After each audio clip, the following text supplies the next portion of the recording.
Welcome to the LSU Sports Insider, brought to you by the journalists at The Advocate, NOLA.com, and the Times-Picayune. Perryn Keys hanging out here with you on an Easter Sunday. I'm in the top left box, Reed Darcey in the top right box. Happy Easter to you two fine gentlemen, Reed Darcey and Scott Rabalais. How you guys doing? How is Albany? We're doing well. Happy Easter to you and all our viewers here. Didn't think I'd be in Albany, New York for Easter necessarily. Wasn't on the bucket list, but here we are, and it's some great basketball going on. Oh, the places you'll go. Reed, you'll see this is for as long as your career goes, you'll find yourself sitting on a hotel bed somewhere on Christmas night because there's some football game going on the next day or whatever it is. So it's a fine journey we're all on here. We appreciate everybody tuning in. We're coming to you. I'm sorry. Go ahead, Reed. There's a real lack of crawfish up here on the Easter weekend. We're missing out. So kind of disappointing, but we get to watch the basketball, so it's not a bad trade-off. That's right. And life is a series of trade-offs. So as Kim Mulkey and the LSU Tigers could probably tell you right about now, we are coming to you, as I said. Happy Easter to everybody, to all those who celebrate. We are coming to you on Sunday afternoon. LSU, of course, has defeated UCLA in the Sweet 16 to move on to a rematch in the Elite Eight with Iowa, a rematch of last year's national championship game, which LSU, of course, won 102-85. And it's going to be quite the show, and it's been quite the show already. Before we get into it, let's get into a little bit of business, of course, as always. Typically, we come to you on the LSU Sports Insider every Monday and Thursday. We decided to get out a little bit in front of this game, of course, and give this show a little bit longer shelf life and give the people what they want, which is a whole lot more discussion about the day that was on Saturday and the day that's to come on Monday night. So we are here, as I said, again, typically every Monday and Thursday, but we're coming to you live here on Sunday. And we are always live. We're always coming to you live when we do on all our social channels, but specifically our YouTube channel, LSU Tigers on NOLA.com. If you search YouTube for that, and you can subscribe, and that way you can catch us live each time. And if you don't catch us live, you can catch us after the fact on that same YouTube channel, LSU Tigers at NOLA.com. If you don't catch us there, you can catch us on Apple Podcasts, Spotify, wherever the finer podcasts are found. And of course, these fine gentlemen are hanging out in what looks like a mall, but is actually an arena. It's actually the MVP Arena in Albany, New York on Easter Sunday, bringing you the best LSU sports coverage, as the Advocate always does. So please support your local journalists, crawfish-less journalists who are up there in Albany roughing it. Please support them and go to theadvocate.com and subscribe there. You can go to theadvocate.com/subscribe to join us and join all the fun. Don't miss a moment of everything that is coming down the line. And at LSU, there's always something coming down the line.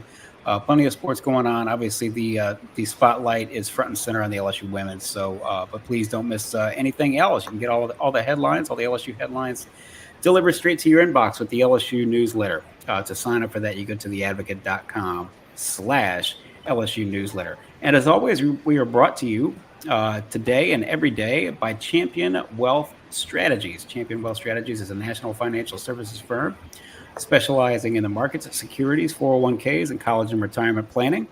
Our broker-dealer is LPL, financial member FINRA, SIPC. As you know, bank investments are not guaranteed by the FDIC and may lose value, but to find out more about Champion Wealth Strategies, please go to championwealthstrategies.com and plan like a champion today. Okay, with all that out of the way, Rab, we have entered into yet another weekend for the ages. I know we keep on saying this, but I mean, my goodness, when is something interesting going to happen on the LSU beat? I'm just amazed that it's so quiet, stress-free, news-free, controversy-free, all that stuff. In all seriousness, Rab, I was just going to ask you if you could walk us through Saturday from start to finish, starting with the long-awaited Washington Post story that published by Kent Babb, and go from there. Right. So Saturday morning, the long-awaited Washington Post's in-depth story on Kim Mulkey finally hit their website. Delayed we have to every indication it was delayed from when they originally planned to publish it. I think Wilson Alexander told us he heard from a reporter of theirs that it was supposed to go on Tuesday, and then it was delayed until Saturday morning. Clearly, they were looking through it very closely. Finally publishes. We're reading it. Reed's reading it. I was driving the car on the way to the arena for the game, and didn't see any enormous revelations in it. So heard that Mulkey says she hasn't read it, but we heard she wasn't what she got from it or what she was told about it. She wasn't upset about it. So that seemed to be like a storm that was passing. And then we had the game, which was an intense, tight, for the most part, somewhat chippy affair between LSU and UCLA, which the Tigers won 78-69. Then we get in the post game and hear all this talk about this story in the Los Angeles Times by a writer named Ben Bolch, who is the UCLA beat writer, but wrote a commentary describing LSU as dirty debutantes and UCLA as America's sweethearts, and the game being a battle of good versus evil. This was a story that was published Friday, but a lot of us here in Albany didn't see anything of until Saturday, right around the game or right after the game. So Kim Mulkey came out blasting that. It's kind of like the Washington Post story was set aside, and she came out blasting that and blasting the implications of what the writers said about her players. This morning, finally, Los Angeles Times has removed the, you could say, offending paragraph that described LSU as dirty debutantes, but the story is still up. And the UCLA coach, Corey Close, had tweeted a link to the story, and she issued an apology about it late last night. And then it's just, here's the game now. LSU's playing the most anticipated game and certainly regional final, probably in the NCAA tournament history, against Iowa, who they beat last year. So, as you said, nothing much going on here. Nothing more to see here.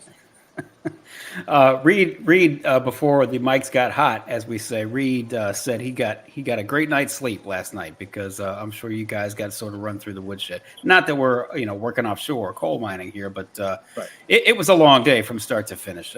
Reed, I want to get into you've been covering this team from start to finish. You were there last year for the national championship game. I just want to sort of I want to get your 2 cents on let's not lose the forest for the trees. We saw some pretty elite level basketball on Saturday between LSU and UCLA, and it struck me. I tweeted this out after the game. It struck me that LSU's trainers are going to have quite a hefty lift for the next 36 hours between Saturday's game and Monday's game, because this looked like for everything on TV. You guys are obviously there in the arena. It looked for everything on TV like this was a knockdown, drag-out heavyweight fight in the best way. I don't mean that in terms of dirty play and foul play and that kind of thing, but it was a thriller from start to finish, and it looked like it probably took a lot out of both teams. Yeah, it was very physical, and I think you look at 45 fouls combined between both teams. LSU, I believe, had 4 players with at least 3 fouls. UCLA had 6 players with at least 3 fouls. 2 players fouled out. Angel Reese fouled out. Kiki Rice fouled out. So it's a very physical game. It sort of reminded me of the 2 games that LSU played against Auburn earlier in the season. Auburn's a really physical team, and they really took it to LSU, and they tried to beat them up as much as they could in those 2 games. And we talked to Angel Reese and Anissa Morrow and Leah Del Rosario after the game, and they said, they could feel the physicality, and they could feel the effort UCLA was playing with. But it's something that they were used to. It's nothing that they haven't felt before. So they were able to prevail. They were able to come through. And I think the story of this game is how they shot at the free throw line. They once again, the third game in a row in the tournament, they had a large discrepancy from the free throw line over their postseason opponent. And I think that's incredibly telling, because this LSU team is built to get free throws, and they're built to wear teams down in that regard, and they've been able to do that consistently throughout the tournament. And so it might be something else to watch when they play Iowa tomorrow. How often do they get to the free throw line, and how does that help them sustain their offense? Because Iowa's a bit of an undersized team, so maybe they'll have an even extra added emphasis, getting to the free throw line. So yeah, that's their bread and butter, free throws and fast break points, and that's how they can win.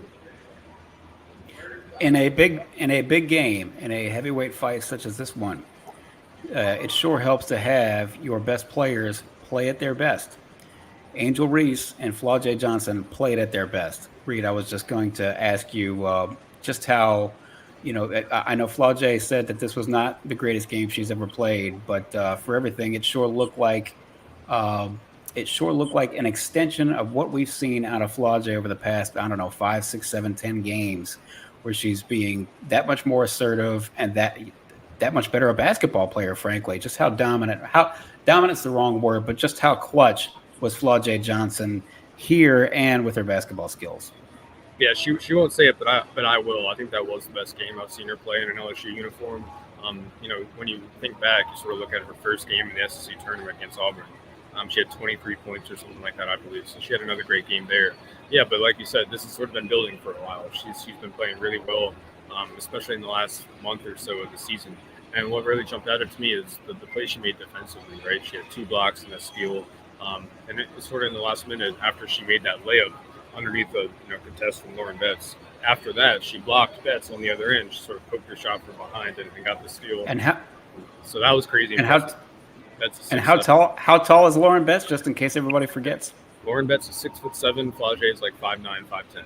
So she really got up there to block that shot. It was super impressive. We had a great angle out on it. She poked it away right from behind, and so that was almost even more impressive than the layup she made. But the layup she made, that was really what sealed the deal for LSU. She got that offensive rebound, she took it out, she glanced at the shot clock, and then she made a quick move to the rim and released a scooping layup underneath Lauren Betts. And that's what we've seen from her all year. She's one of the best finishers in the country. She's really good at contorting herself when she's in midair to finish at awkward angles. It's what she does. It's really the strength of her game, and she's really improved her confidence, attacking off the dribble between her freshman year to her sophomore year. Scott Rabalais, you've seen you were there to witness the emergence of the LSU women's basketball program, and now the reemergence of the LSU women's basketball program in terms of postseason play and clutch play. I would have to think that you would agree that Flau'jae's performance is right up there with the best of them. Oh, right up there, certainly. I will still say the best game I've ever seen against a quality opponent LSU play was Sylvia Fowles in the 2007 Elite Eight game against UConn. She totally dominated UConn, and LSU won that game going away. And Sylvia Fowles is going to be in the Hall of Fame one day. So, that's not the fairest comparison. But Flau'jae, I agree with what Reed said. Certainly the best game of her college career, especially considering the circumstances. 24 points, 12 rebounds, a couple of blocks, an assist, a couple of turnovers, but nothing bad. Hit their only 2 3-pointers. And we've just really seen her blossom. And she's been playing well lately. She's had 8 straight games in double figures, but 14 points against Rice, 21 points against Middle Tennessee, and now this 24-point effort against obviously the best team that they played in the tournament so far. And what is it? What is it about Flau'jae? We saw her with flashes last year, and I was talking to Bob Starkey, the LSU's lead assistant, after the game last night, and he said she finally gets it. And Flau'jae will say this too. She finally gets it. She finally is really understanding the game and not just relying just on pure talent to make plays.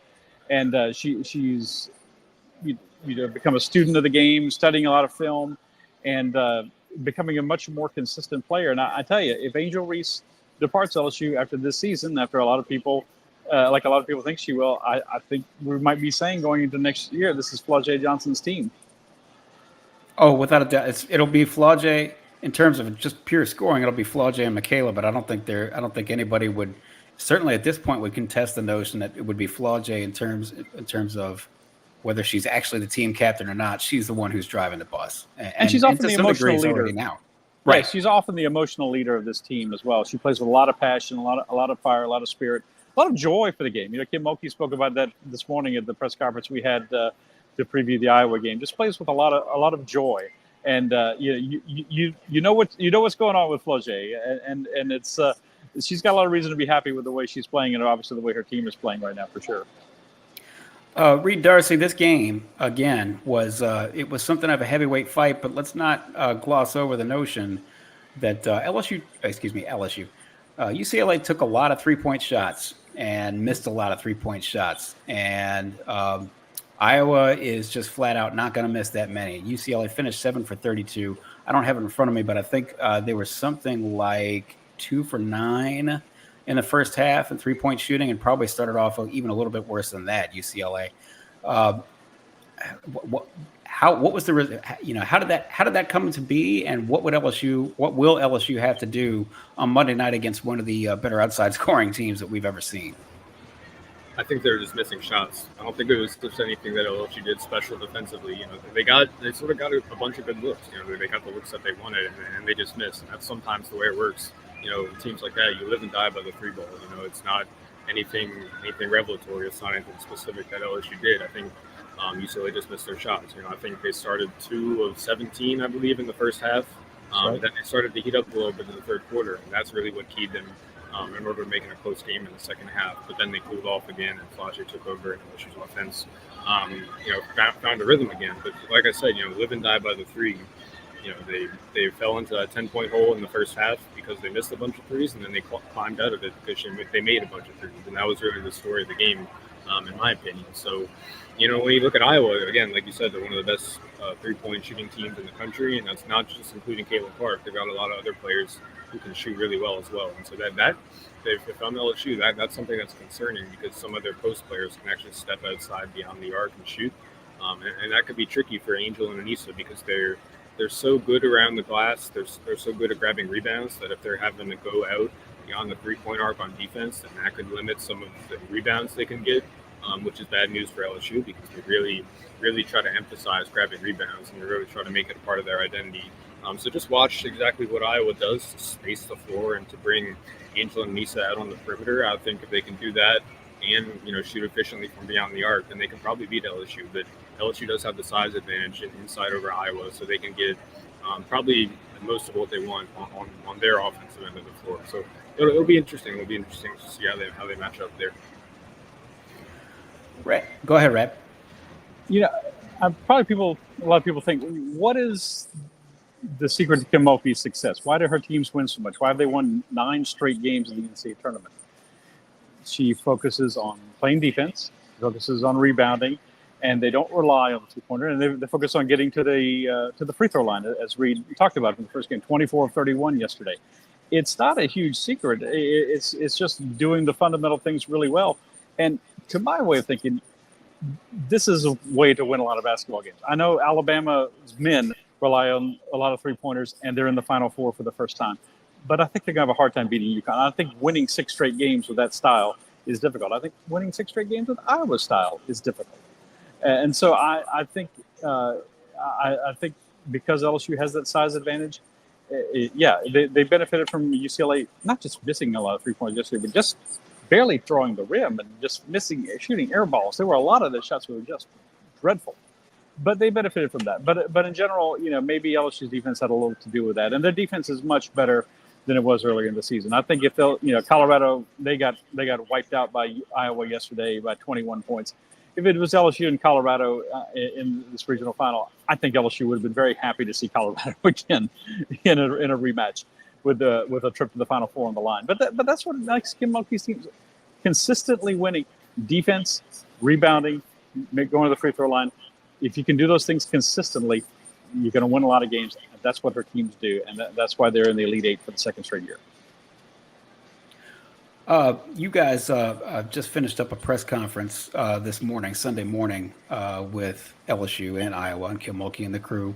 And I found it illuminating that Kim Mulkey made a point to say our game plan is not going to be the same game plan that we followed against Iowa last year. And, a lot of it makes sense. There's no Jasmine Carson, who incidentally finished that game with the game high 22 points. It's sort of easy to forget that.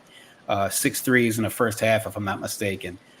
Certainly no Alexis Morris to take over the game in the fourth quarter. No LaDasia Williams to come up with a clutch performance, especially if some of the other bigs get into foul trouble.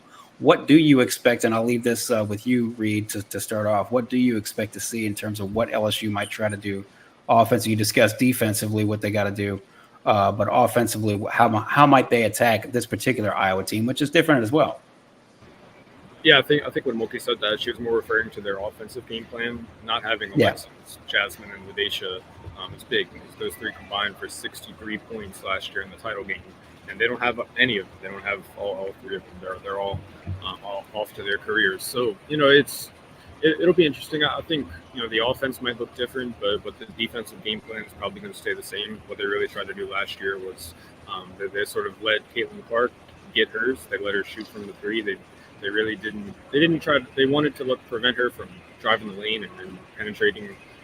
But they sort of let her shoot threes and said, hey, if she gets 30, she's going to get 30. There's not much we can do about it. I think Angel said today, she gets 30 in wins and she gets 30 in losses. So no matter what LSU does, no matter what how LSU defends her, Caitlin Clark's probably going to have a big game because she's that good. That's what she does to teams, and that's what she has done all season in her entire career. So it'll be more about how LSU defends the role players and the other 5 or 6 players around Caitlin Clark.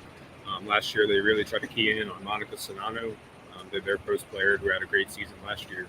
She wasn't very good in the national title game, and you can thank Daisha Williams for that. I think she really did a great job shutting her down. Now Iowa, they don't have Monica Sonano, but they do have a pretty good complement of role players. And Mulkey was very complimentary of how well they shot the free ball. So LSU's going to have to defend the 3-point arc against Iowa, and they're not going to have to. They can't let those role players get open space from there because they can easily make LSU pay for giving them open space. If you would just expand on that a little bit, Reed, in terms of Iowa's not quite as big as it was last year, and certainly LSU, unlike the UCLA game, LSU should have a size advantage inside. Yeah, their biggest player is Hannah Stolke. I believe she's like 6'2", 6'3", but she's like a shorter 6'2", 6'3", if that makes any sense. Angel Reese. Yeah, she can go outside a little bit, yeah. Yeah. Angel Reese was at the size disadvantage to Lauren Betts, right? But Angel Reese now has the size advantage against Iowa and against Hannah Stolke. So Angel, she's just a lot longer and she's a lot taller. And I think Iowa could really have a lot of trouble with Angel around the rim. I think they'll really have a lot of trouble keeping her off the free throw line, keeping her off the offensive glass, and preventing her from getting open layups. So I think Iowa, they might really struggle to defend Angel Reese. We've been waiting for Angel Reese to have a huge game in the tournament to shoot really efficiently. I think that could come tomorrow night because Iowa just doesn't have the size to match up with her. So I'll be looking out for that as well.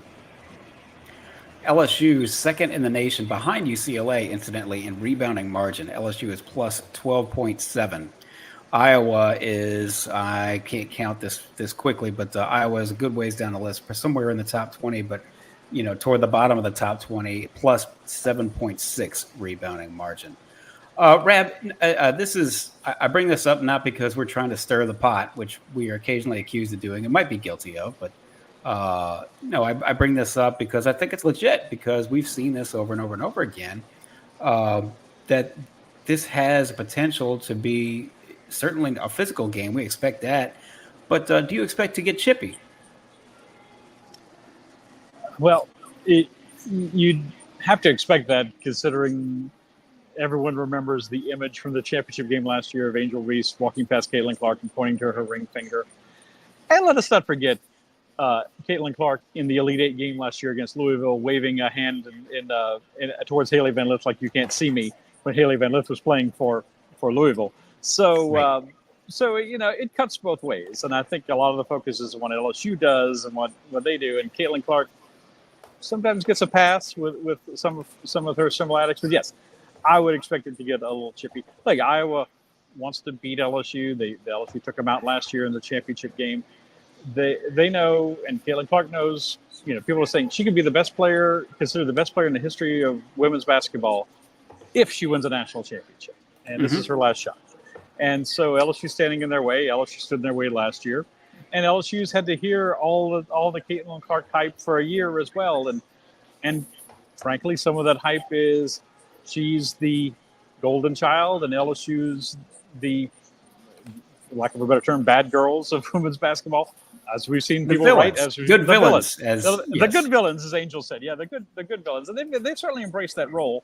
But I think they're using it as an edge. Both teams, obviously, Iowa's got an edge. They want revenge from last year's game, and LSU's got an edge that I think they can certainly play the everyone's against us card and take that to heart. So, yeah, I expect it's going to get. I expect it's going to be like that, and if it does, it does. I think people need to get over a little bit of. I'm not a big person for trash talking and stuff like that, but at the same time, people need to get over the fact that women can't be as competitive as men do, and that they can't be accepted to do some of the things that the men do in a heated competition. So, I certainly expect we're going to see some of that tomorrow for sure.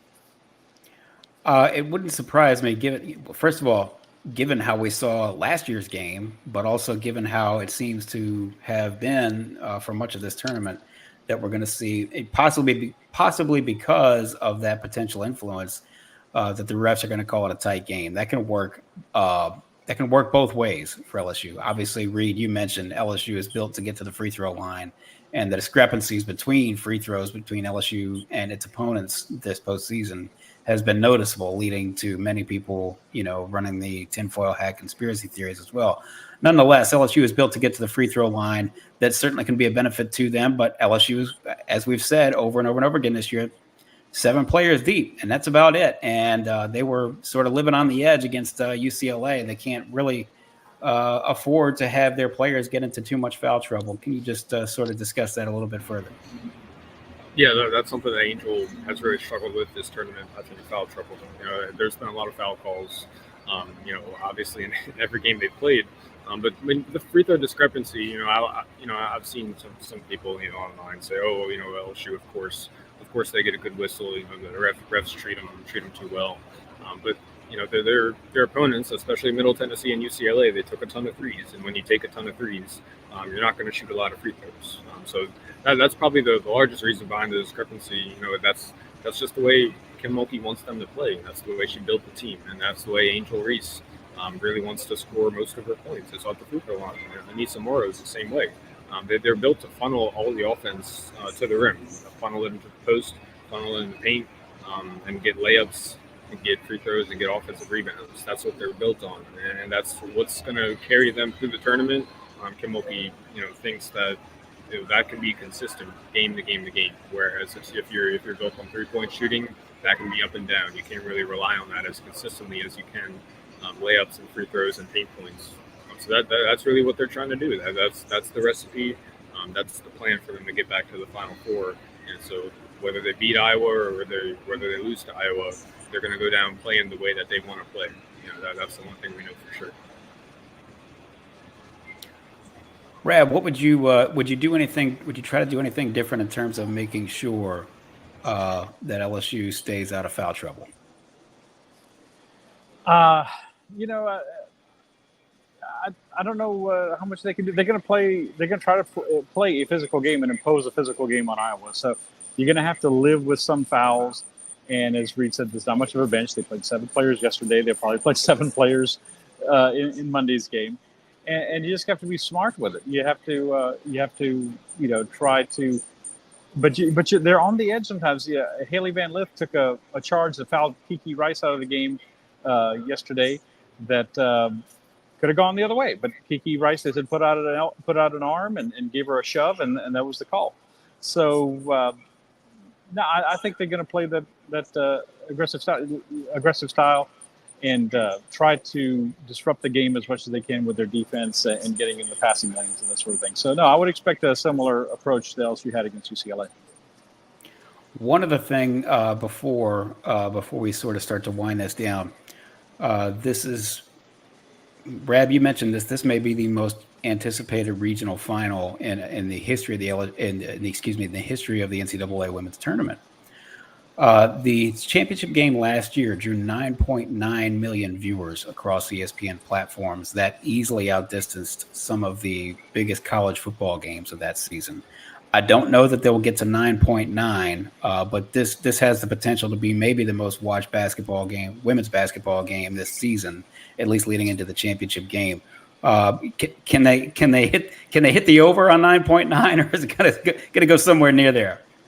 I think it makes it a little tougher that it's on a Monday night instead of a Sunday. If the game was today, maybe, But I spoke to Rebecca Lobo after the game yesterday. She was about to leave the court as I was heading to the press conferences, and she called the semifinals and is calling the game tomorrow. She thought maybe reaching last year's championship game number would be a bit of a stretch, but she said maybe 7 million viewers would be within possible. I think I have no idea. I'm not a TV person or in the Nielsen family or anything like that, but I think they have a shot to get a very big number for this game. This is kind of like, imagine if Larry Bird and Magic Johnson had a rematch of the 1979 national championship game the next year.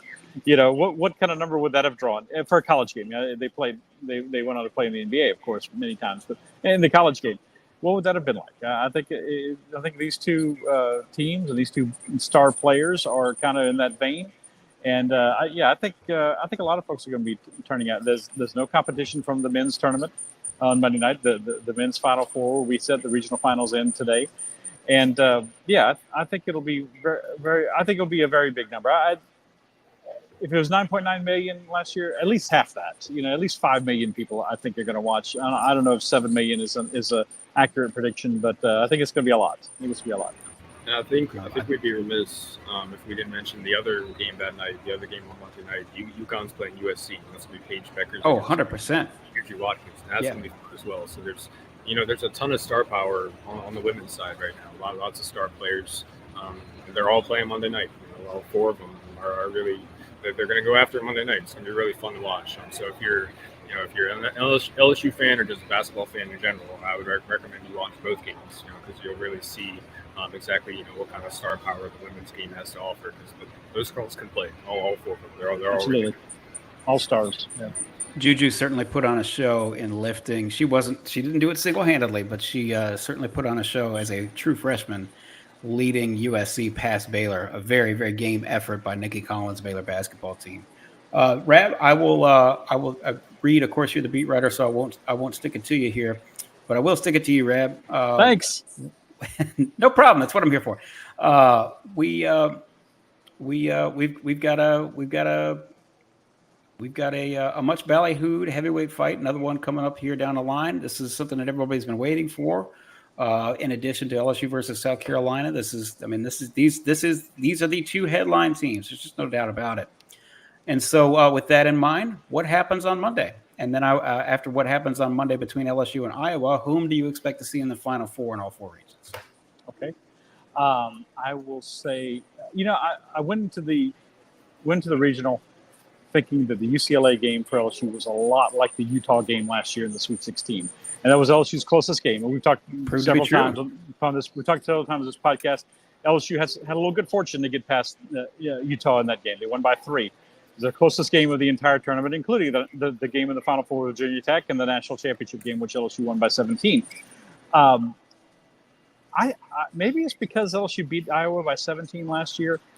I feel better about LSU's chances against Iowa than I did against UCLA. And not that I thought they would lose against UCLA, I thought it would be a very close game that would go down to the wire.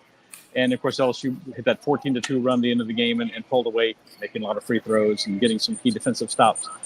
I just think, we're talking about the two star players. Caitlin Clark is a great player. Angel Reese has a better supporting cast by far. And not that they don't have some good players like Gabby Marshall and some other good players for Iowa, but I just think LSU, especially the way Flau'jae Johnson is playing, has a better supporting cast. I agree with what Reed said earlier.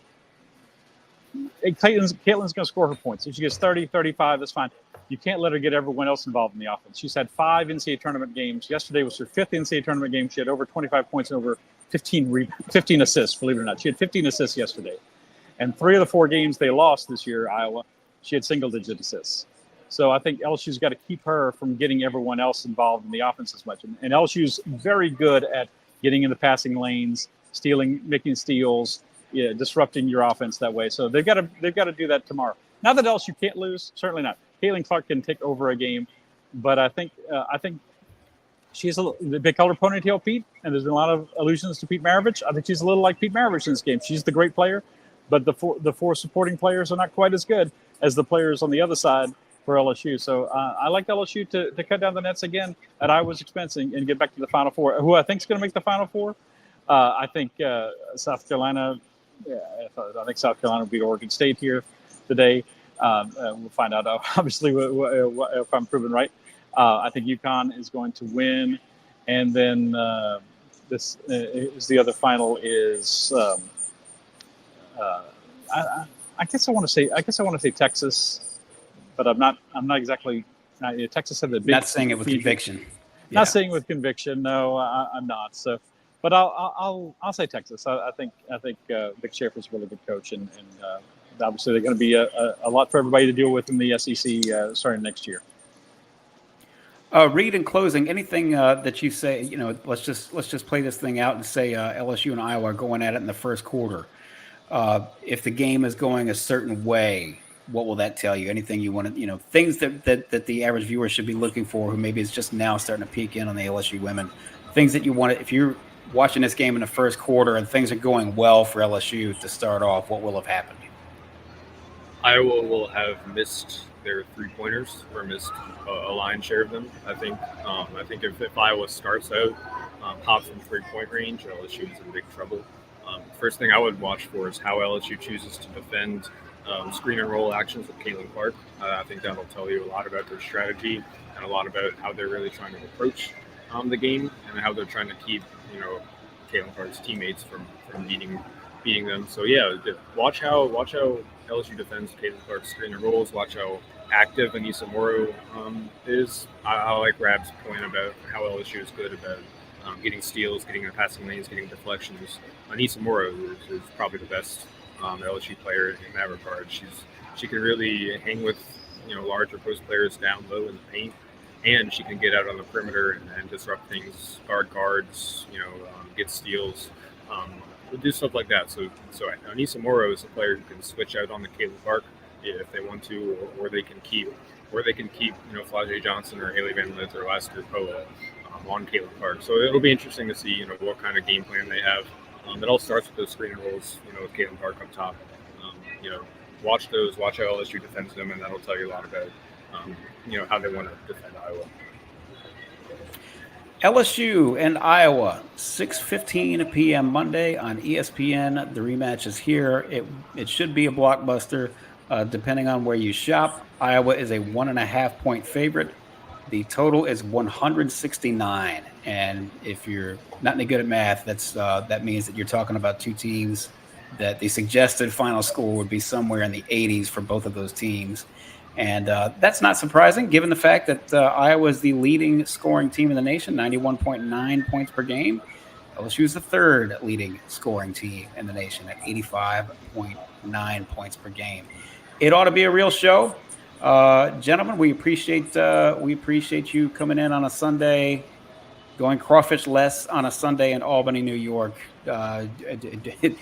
doing a bang-up job as usual on what's been a very, very eventful weekend. Just a little bit of business to close out. Of course, we're typically here on Mondays and Thursdays. We wanted to get out in front of this game, obviously, a little bit, and talk about it and let all our viewers and readers get as much of it as they can before tip-off. So generally speaking, though, we're here on Mondays and Thursdays on the LSU Sports Insider. Of course, we would love for you to join us on all our social channels, specifically the YouTube channel, LSU Tigers on NOLA.com. You can catch us there live. If you don't catch us live after the fact, just go to YouTube and search for LSU Tigers on NOLA.com and follow along there. Please subscribe to The Advocate if you have not already. Go to theadvocate.com/subscribe to do that and stay up to date with everything, not just LSU women's basketball, but everything with spring football, softball, baseball, such as it is, gymnastics, and everything else. Stay up to date and get our newsletter delivered straight to your inbox. Sign up at theadvocate.com/LSU newsletter. If you don't catch us on YouTube, you can catch us on Apple Podcasts, Spotify, wherever other finer podcasts are found. And wherever you catch us, you are going to catch us because we have been brought to you by Champion Wealth Strategies. Champion Wealth Strategies is a national financial services firm specializing in the capital markets, securities, insurance, 401ks, and college and retirement planning.